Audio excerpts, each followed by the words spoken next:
Hello students. आज मैं आपके सामने सेम डिबेंचर का कॉन्सेप्ट लेकर आया हूं, लेकिन डिबेंचर के कॉन्सेप्ट में नेक्स्ट टॉपिक है हमारा issue of debenture consideration other than cash. यहां देखिए, यहां लिखा हुआ है मैंने issue of debenture for consideration other than cash. इसका मीन्स क्या होता है? मीन्स हमें डिबेंचर इशू करने, डिबेंचर इशू किस बेसिस पे करने, हमें करना है बेटा कि हमें कैश के अलावा हम कैश पे नहीं कर सकते, और कैश पे ना करके हम उन्हें क्या इशू कर दें? डिबेंचर्स इशू कर दें। किस कंसीडरेशन के अगेंस्ट? या तो हम कोई बिजनेस परचेज कर लें, या फिर हम कोई सन्ड्री एसेट्स परचेज करते हैं, और क्या हो सकता है बेटा? अंडर राइटर्स को हम दे दें या प्रमोटर्स को दे दें। वन बाय वन इन चारों को हम समझेंगे कि इनका मीन्स क्या होता है, और एक एग्जांपल के थ्रू हम कंसीडरेशन अदर देन कैश का कॉन्सेप्ट क्लियर करेंगे। आइए स्टार्ट करते हैं बेटा। यहां मैंने लिखा हुआ है issue of debenture for consideration other than cash. इसमें फर्स्ट मैंने लिखा है कि जब मैं बिजनेस परचेज करता हूं, बिजनेस कैसे परचेज करूंगा? एक्स लिमिटेड है, एक्स लिमिटेड ने वाई लिमिटेड का कंप्लीट बिजनेस टेक ओवर कर लिया, और वाई लिमिटेड से कहते हैं कि हम आपको कैश में पेमेंट या चेक के थ्रू पेमेंट ना करके हम आपको क्या इशू करेंगे? डिबेंचर्स इशू करेंगे। और जब डिबेंचर्स इशू करेंगे तो आप हमारी कंपनी के क्या बन जाएंगे? क्रेडिटर्स बन जाएंगे। क्लियर है? फर्स्ट जब हम बिजनेस परचेज करते हैं तो कैश या फिर चेक ना देके उन्हें क्या इशू करते हैं? डिबेंचर्स इशू करते हैं। नंबर सेकंड पे मैंने लिखा है vendor of assets against purchase. Means जो मैंने असेट्स परचेज की है, जहां से भी मैंने असेट्स परचेज की होगी, तो मींस सामने वाला कौन है? वेंडर, बेचने वाला, जिसे हम क्रेडिटर्स भी बोलते हैं। हम कहते हैं भाई कैश या चेक ना लेकर आप हमारी कंपनी के डिबेंचर्स ले लीजिए, हम आपको डिबेंचर्स इशू करेंगे, तो आप हमारी कंपनी के क्रेडिटर्स बन जाएंगे। क्लियर है यहां तक?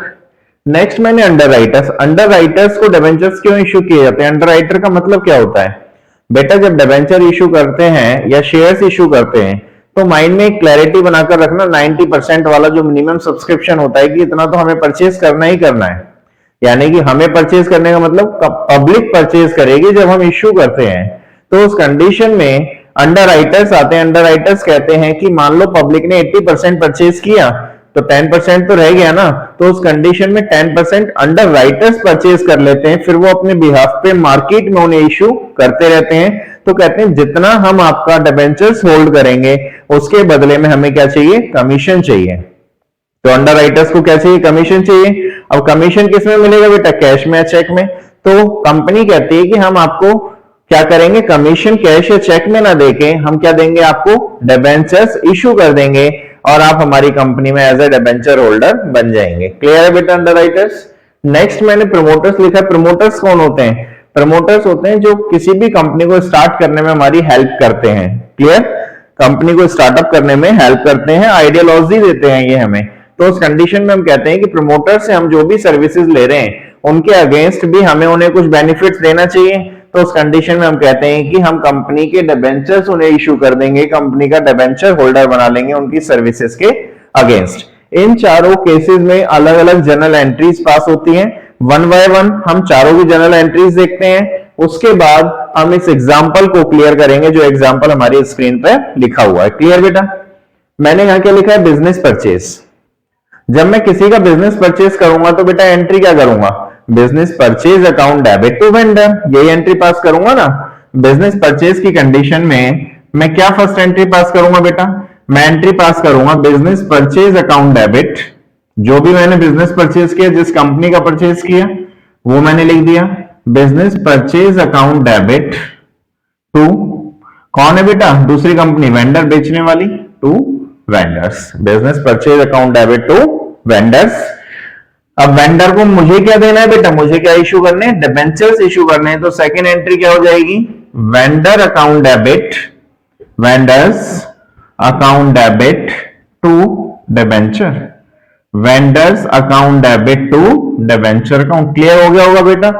फर्स्ट जो हमारा मेथड था बिजनेस परचेज का, जहां हमें डिबेंचर्स इशू किए जाते हैं जब किसी भी बिजनेस को परचेज करते हैं। फॉर एग्जांपल हम किसी बिजनेस को परचेज कर रहे हैं तो हमारे पास क्या आ रहा है? हमारे पास बिजनेस आ रहा है पूरा, उसका उठ के एसेट्स लायबिलिटीज आ रही हैं।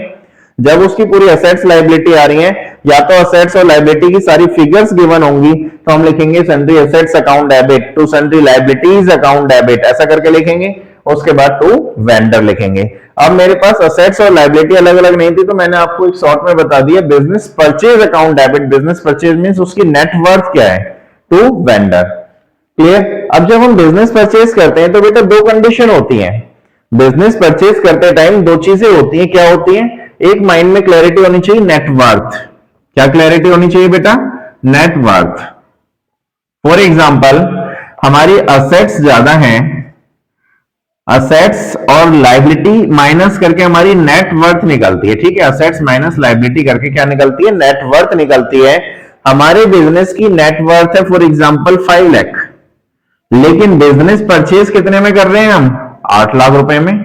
जो हमें बिजनेस परचेज करना है उसकी नेटवर्थ कितनी है? 5 लाख, लेकिन बिजनेस कितने में परचेज कर रहे हैं? नेटवर्थ से 3 लाख रुपीस एक्स्ट्रा में हम बिजनेस परचेज कर रहे हैं। जब हम एक्स्ट्रा में बिजनेस परचेज करेंगे तो उस कंडीशन में वो हमारे लिए क्या हो जाती है? गुडविल हो जाती है। मींस जिस बिजनेस को हम परचेज कर रहे हैं उस बिजनेस की क्वालिटी, उसका प्रोडक्ट इतना अच्छा है कि उसने अपना फेम के लिए भी 3 लाख रुपए एक्स्ट्रा लिए, नेटवर्थ से ज्यादा। तो मींस क्या हो गया? वो हमारे लिए क्या हो गया? गुडविल हो गया। क्लियर। और जब हमारी नेटवर्थ से वैल्यू कम हो जाती है तो उस कंडीशन में क्या हो जाता है? Capital reserve. क्लियर है? याद रखोगे इस चीज को। First to second entry clear हो गई। सेकंड है बेटा vendor of assets against purchase. Vendor of assets against purchase, तो बेटा एंट्री क्या हो जाएगी? फर्स्ट एंट्री देखिए मैं इसी में चेंज कर दे रहा हूं, सेकंड वाले केस में। अब मैं किस केस में कर रहा हूं? सेकंड केस में कर रहा हूं। जब मैं कोई एसेट्स परचेज करता हूं तो एंट्री करता हूं sundry assets account debit, sundry assets account debit to vendor, sundry assets account debit to vendor. और वेंडर्स को जब डिबेंचर्स देंगे तो vendors account debit to debenture account. Clear है यहां तक? ये सेकंड केस हो गया। यदि हम थर्ड केस की बात करें, किसकी? अंडरराइटर्स की। अंडरराइटर्स को क्या दिया जाता है बेटा? कमीशन दिया जाता है। कमीशन हमारे लिए क्या है? एक्सपेंसेस, और एक्सपेंसेस क्या होते हैं? Debit as a nominal account, rule हमारा कहता है। तो हम एंट्री पास करते हैं बेटा, underwriting commission account debit, underwriting commission account debit, underwriting commission account debit. किसको ड्यू कर रहे हैं बेटा? अंडरराइटर्स को ड्यू कर रहे हैं। किसको? अंडरराइटर्स को ड्यू किया जा रहा है अंडरराइटर कमीशन। क्लियर है यहां तक? Underwriting commission account debit to underwriters. अब अंडरराइटर्स को क्या दे रहे हैं बेटा? डिबेंचर्स दे रहे हैं। तो यहां एंट्री करेंगे हम underwriters account debit, underwriters account debit to debenture. जो भी परसेंटेज गिवन है वो परसेंटेज लिखेंगे टू डिबेंचर अकाउंट। क्लियर है बेटा यहां तक? Underwriters account debit to debentures. Next हमारा कौन सा है बेटा? प्रोमोटर्स। जब प्रमोटर्स को बेटा, अब मैं प्रमोटर्स वाली बात कर रहा हूं, case number 4, case number 4 promoters को क्या देते हैं बेटा? डिबेंचर्स इशू करते हैं। प्रमोटर्स को उनकी सर्विसेज के अगेंस्ट डिबेंचर्स दिए जाते हैं। तो प्रमोटर्स को जो भी दिया जाता है, सबसे पहले प्रमोटर्स को क्या करेंगे बेटा? ड्यू करेंगे। जब ड्यू करेंगे तो क्या एंट्री पास होगी? फॉर्मेशन एक्सपेंसेस भी बोलते हैं या प्रिलिमिनरी एक्सपेंसेस भी बोलते हैं। इसे क्या बोलते हैं? फॉर्मेशन कॉस्ट या फॉर्मेशन एक्सपेंसेस। और क्या बोला जाता है इसे? Preliminary expenses, preliminary expenses account debit, account debit to promoters, to promoters. जो भी नाम है इनके वो आ जाएगा टू प्रमोटर्स अकाउंट। और सेकेंड एंट्री क्या हो जाएगी बेटा? प्रमोटर्स को जब डिबेंचर्स दिए जाएंगे, promoters account debit, promoters account debit to debentures, promoters account debit to debentures account. जितने परसेंट डिबेंचर्स इन्हें दिए जा रहे हैं। मैंने आपको 4 केसेस बताए जब कंसीडरेशन अदर देन कैश किया जाएगा। किन 4 केसेस में किया जाएगा? फर्स्ट, जब बिजनेस परचेज करते हैं। सेकंड, जब कोई एसेट्स खरीदी जाती है। थर्ड, जब अंडरराइटर्स को कमीशन दिया जाता है। एंड नंबर 4, प्रमोटर्स को उनकी सर्विसेज के अगेंस्ट डिबेंचर्स इशू किए जा रहे हैं। तो चारों केसेस की एंट्री क्लियर हो गई होगी। इसके बाद चलते हैं बेटा, यहां तक आपने स्क्रीनशॉट ले लिया। इसके बाद चलते हैं आगे। देखिए आगे क्या डिस्कशन करना है हमें। जो हम डिबेंचर्स इशू कर रहे हैं बेटा, कंसीडरेशन अदर देन कैश में जो डिबेंचर्स इशू कर रहे हैं, हाँ मैंने लिखा हुआ है ना, इशू ऑफ डिबेंचर्स। जो डिबेंचर्स इशू किए जा रहे हैं वो बेटा एट पार भी हो सकते हैं, एट पार भी हो सकते हैं। सेकंड, ये तो एट पार हो सकते हैं। सेकंड बेटा एट प्रीमियम हो सकते हैं, एट प्रीमियम हो सकते हैं। And number third is at discount भी हो सकते हैं, एट डिस्काउंट भी हो सकते हैं। क्लियर? एट पार भी हो सकते हैं, एट प्रीमियम भी हो सकते हैं और एट डिस्काउंट भी हो सकते हैं। एट पार का मतलब face value 10 then issued value भी 10। प्रीमियम का मतलब यदि फेस वैल्यू 10, इश्यूड वैल्यू हमारी फेस वैल्यू से ज्यादा होगी, 10 के बदले 12 हो सकती है, 13, 15 हो सकती है।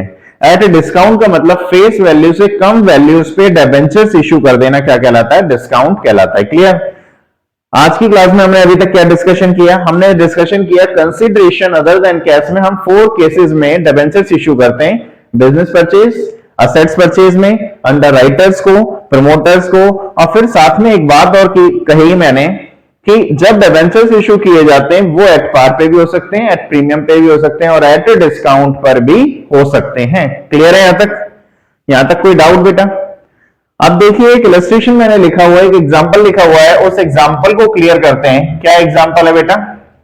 देखिए एग्जांपल पढ़ते हैं। फर्स्ट ऑफ ऑल यहां लिखा हुआ है x limited purchased assets of ₹9,90,000। बेटा एक्स लिमिटेड ने असेट्स परचेज की। असेट्स परचेज करने का मतलब कौन सा केस आ गया? ये second case, vendor of assets against purchase. Clear? Second case, x limited purchase assets ₹9,90,000, 9,90,000 की असेट्स परचेज की। किससे? वाई लिमिटेड से। Payment was made by issuing 11% debenture of ₹100 each. Payment जो होनी है वो कैश में नहीं होनी, उसके बदले 11% डिबेंचर्स इशू किए जाएंगे बेटा, और एक डिबेंचर्स की कॉस्ट क्या है? ₹100। पास जनरल एंट्रीज पास करनी है हमें when debentures are issued. First case लिखता है बेटा यहां पे देखिए एट पार, सेकंड केस है at a premium, third case है एट ए डिस्काउंट। क्लियर? तीनों केस लिखे हुए हैं, वन बाय वन हम तीनों केस क्लियर सॉर्ट आउट करते हैं बेटा। देखिए सॉल्यूशन स्टार्ट करते हैं पहले इसका। क्या सॉल्यूशन होगा इसका? फर्स्ट ऑफ ऑल जब मैं कोई भी बिजनेस की असेट्स परचेज करता हूं, यहां लिख रहा हूं ना X limited purchase assets, assets आ रही है, असेट्स क्या हो जाएगी हमारे लिए? डेबिट हो जाएगी, हमारी कंपनी में आ रही है। तो बेटा assets account debit, assets purchase की एंट्री करेंगे फर्स्ट। यहां लिखता हूं मैं for assets purchased, for assets purchased. जब मैं असेट्स परचेज कर रहा हूं तो क्या जनरल एंट्री पास होगी? असेट्स अकाउंट डेबिट, यहां लिखिए assets account debit to vendor. Vendor कौन है बेटा? बेचने वाला, वाई लिमिटेड। एक्स लिमिटेड ने असेट्स परचेज की किससे? वाई लिमिटेड से, तो वाई लिमिटेड कौन हो गया? वेंडर। तो यहां आपने लिखा to Y limited account, assets account debit to Y limited account. Amount है हमारा 9,90,000, 9,90,000। यहां तक कोई डाउट है बेटा? बताइए। यहां तक तो क्लियर हो गया। एक्स लिमिटेड ने वाई लिमिटेड से 9,90,000 रुपए में असेट्स खरीदी, उसकी जनरल एंट्री मैंने आपकी पास कर दी। क्लियर? अब देखिए तीन केस लिखे हुए हैं इसमें, at par, at premium, at discount. One by one एक एक केस सॉल्व करते हैं। यहां मैं लिखता हूं केस वन, यहां मैं लिखता हूं केस वन, क्योंकि ये तो कॉमन एंट्री रहेगी हमारी। ये जो हमने फर्स्ट एंट्री की ना बेटा, ये तो तीनों केसेस में कॉमन रहेगी। इसके बाद तीनों केस सॉल्व करते हैं। फर्स्ट केस का नाम है एट पार, क्योंकि जो हमें वाई लिमिटेड से 9,90,000 का हमने असेट्स खरीदा, उसकी पेमेंट तो करनी है। पेमेंट की जा रही है बेटा 11% डिबेंचर्स इश्यू करके। तो सबसे पहले हमारा काम क्या होता है बेटा? वाई लिमिटेड को जब पेमेंट करना, वाई लिमिटेड कौन है? रिसीवर है। रिसीवर क्या होता है? डेबिट। तो एंट्री पास करेंगे बेटा Y's limited account debit, Y's limited account debit to कितने परसेंट डिबेंचर दे रहे हैं? 11%, टू 11% डिबेंचर्स अकाउंट। अमाउंट कितना था हमारा बेटा? 9,90,000 रुपए। तो मैंने पूरा 9,90,000 रुपए लिख दिया। एट पार में कोई भी प्रॉब्लम नहीं होती, सेम अमाउंट आता है, क्योंकि फेस वैल्यू और इश्यूड वैल्यू क्या होती है? इक्वल होती है। यदि इसी फर्स्ट केस में, एट पार वाले केस में, ये बोला जाता है सर आपने डिबेंचर्स तो इश्यू कर दिए पूरे अमाउंट के 9,90,000, 9,90,000 के, लेकिन कितने डिबेंचर्स इश्यू किए वो तो कैलकुलेट करिए।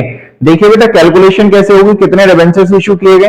देखिए इसकी नरेशन में मैं सॉल्व करके दिखाता हूं। यहां लिखता हूं number of debentures to be issued, number of debentures to be issued.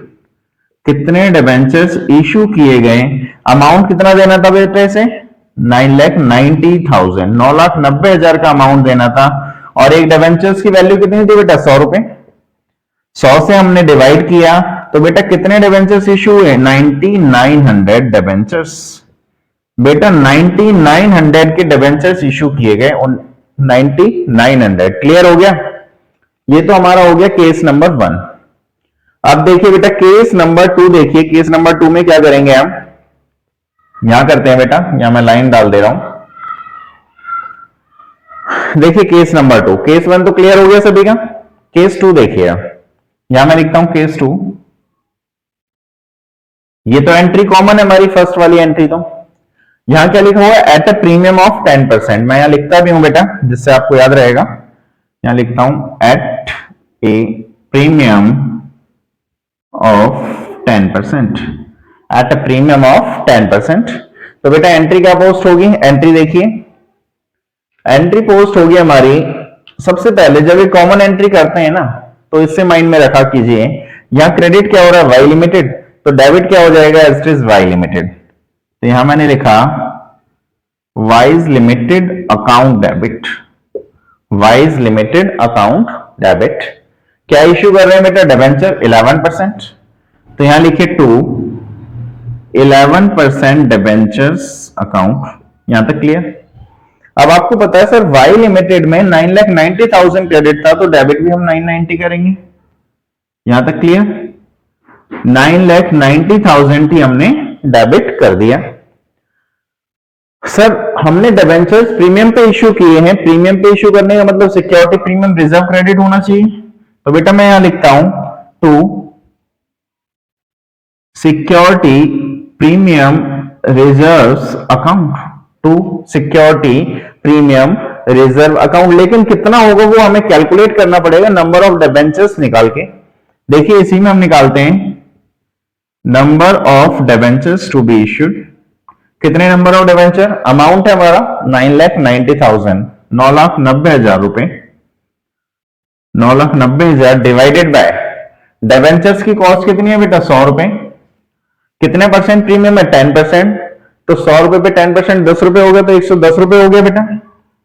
110 से डिवाइड करेंगे तो कितना आ जाएगा बेटा 9,000 डिबेंचर आ गए, 9,000 डिबेंचर्स आ गए। क्लियर? जब 9,000 डिबेंचर आ गए तो बेटा जो 110 रुपए लिखा हुआ है इसका मतलब क्या था, इसका मतलब था 100 + 10, यही मतलब था ना, जब भी तो आया आपका 110। तो बेटा 100 रुपीज तो डिबेंचर की कॉस्ट थी और 10 रुपीज प्रीमियम था हमारे लिए कैपिटल प्रॉफिट। तो उस कंडीशन में 9,000 को एक बार तो 100 से मल्टीप्लाई करना है और एक बार 9,000 को बेटा 10 से मल्टीप्लाई करना है। 9,000 को जब 100 से मल्टीप्लाई करेंगे तो कितना आएगा 9 लाख। तो बेटा मैं यहां लिखता हूं 9 lakh rupees, 9 lakh rupees. Clear है? और 9,000 को मैंने 10 से डिवाइड मल्टीप्लाई किया तो कितना आ गया बेटा, ये आ गया हमारा 90,000 रुपीज। कितना आ गया 90,000 रुपीज। बताइए सेकंड केस में कोई डाउट? क्लियर हो गया होगा सभी का? फर्स्ट केस क्लियर है, फर्स्ट सेकंड दोबारा रिपीट करते हैं फिर थर्ड केस पे चलेंगे। फर्स्ट केस था एट पार, फर्स्ट एंट्री तो हमारी क्लियर थी, यहां लिखा हुआ था फॉर असेट्स परचेज। जब हम असेट्स परचेज कर रहे हैं तो क्या एंट्री पास होगी, तो बेटा एंट्री की हमने assets account debit to vendor, vendor कौन था वाई लिमिटेड हो गया। फिर केस नंबर 1 आया बेटा हमारा, केस नंबर 1 था हमारा कि सर जब एट पार होगा, एट पार में क्या होगा, एट पार में बेटा वाइज लिमिटेड डेबिट हुआ टू 11% डिबेंचर हुआ, सेम अमाउंट लिखा, लेकिन नंबर ऑफ डिबेंचर हमें फाइंड आउट करने थे तो वो हमने फाइंड आउट किए। अमाउंट था 9,90,000 डिवाइड बाय 100, डिबेंचर्स की कॉस्ट थी, तो हमारे डिबेंचर्स कितने आ गए 9,900 आ गए। क्लियर है यहां तक? अब हम चलते हैं बेटा केस नंबर 2। केस नंबर 2 था हमारा, सर हमने प्रीमियम पे इश्यू किया, यहां लिखा हुआ है ना बेटा eight a premium of 10%, 10% premium पे हमने डिबेंचर्स इश्यू किए। तो उस कंडीशन में हमने एंट्री पास की Y's limited account debit to 11% debenture to security premium reserves account. तो उस कंडीशन में हमने पहले नंबर ऑफ डिबेंचर्स निकाले, कैसे, अमाउंट था हमारा 9,90,000 का, डिवाइड किया हमने 110 यानी कि 100 रुपीज डिबेंचर कॉस्ट, 10% प्रीमियम 10 रुपए हुआ, 110 से डिवाइड किया तो 9000 डिबेंचर आ गए। 9000 डिबेंचर को 100 से मल्टीप्लाई किया, 9 lakh debenture cost and 10 rupees से 90,000 सिक्योरिटी प्रीमियम रिजर्व। दोनों केस क्लियर हो गए। अब थर्ड केस हमें कौन सा करना है देखिए। फर्स्ट सेकंड क्लियर हो गया हो तो बेटा फर्स्ट वाला मैं रफ कर दूं। फर्स्ट केस रफ कर रहा हूं बेटा। अब करते हैं हम थर्ड केस। देखिए मैं यहां लिखता हूं case number third. Case third, case third क्या है बेटा हमारा? एट ए डिस्काउंट ऑफ 10%, ये लिखा हुआ है ना, एट ए डिस्काउंट ऑफ 10%, ये थर्ड केस है हमारा कि सर जो ये लिखा हुआ है एट ए डिस्काउंट ऑफ 10%, कि हमने डिबेंचर्स को इश्यू तो किया लेकिन 10% डिस्काउंट पे, तो एंट्री क्या पास होगी? देखिए बेटा एंट्री सिंपल है हमारी। सबसे पहले wise limited account debit, Y's limited account debit.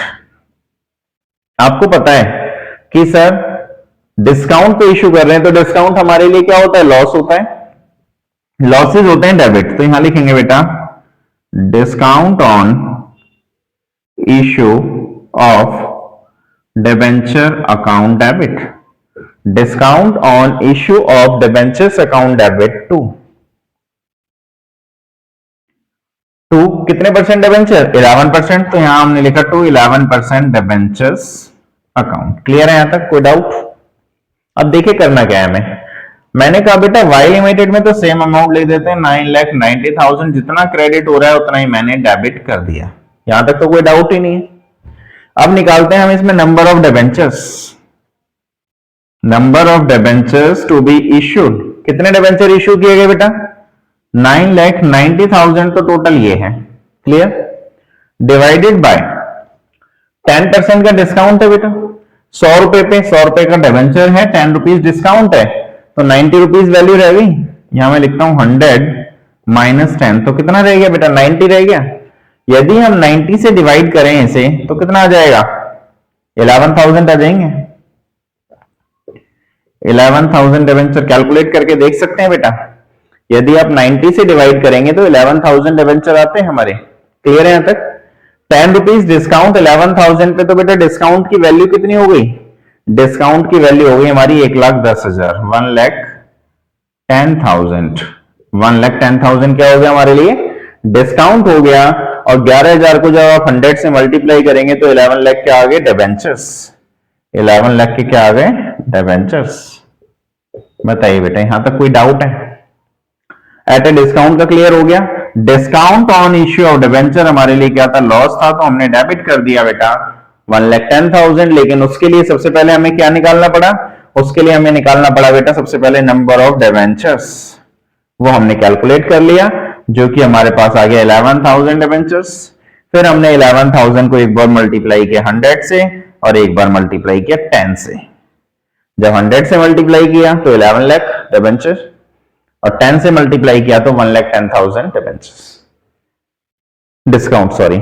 अब मैंने बेटा जो डिस्काउंट लिखा है तो एंट्री नंबर कौन सी होगी? केस थर्ड होगी।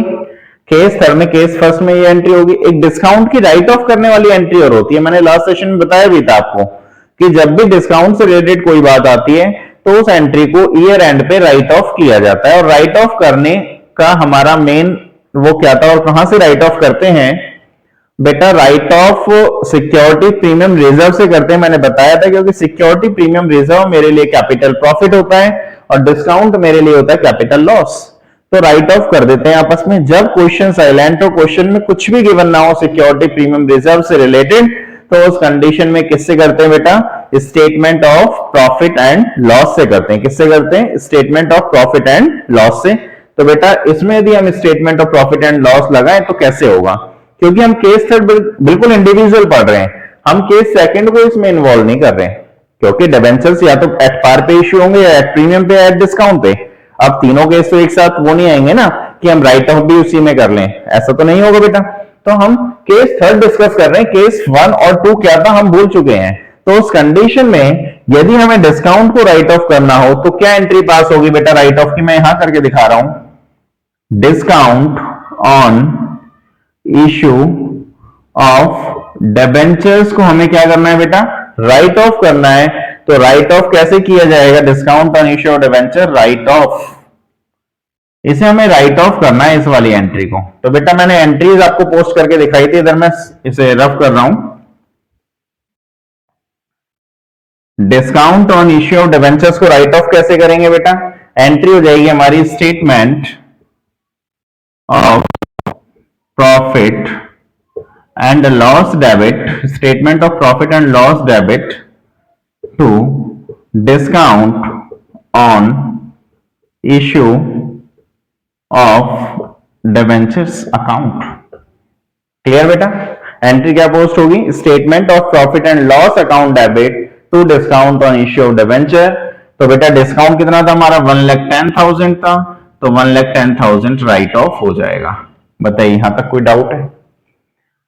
मेरे ख्याल से कंसीडरेशन अदर देन केस में और तो कुछ रहता नहीं है, आपको सारी बातें डिस्कस कर चुका हूं, गुडविल कैपिटल रिजर्व भी बता चुका हूं, साथ में आपको मैं at par, at premium, at discount का एक एग्जांपल के थ्रू मैं कंप्लीट आपको सॉल्यूशन करा चुका हूं, और साथ में ये भी बता चुका हूं कि जो कंसीडरेशन अदर देन केस होता है वो 4 टाइप से होता है। फर्स्ट बिजनेस परचेज करते टाइम, सेकंड कोई भी एसेट्स परचेज करते टाइम, थर्ड अंडरराइटर्स को, एंड नंबर 4 इज प्रमोटर्स को। ओके स्टूडेंट्स, आज के लिए इतना ही। नेक्स्ट वीडियो डिबेंचर से रिलेटेड लेकर आएंगे, जब तक के लिए आप इससे रिलेटेड सारे क्वेश्चन कर लीजिए, और फिर भी कोई डाउट हो तो आप कमेंट सेक्शन में जरूर बताएं। Okay students, thank you.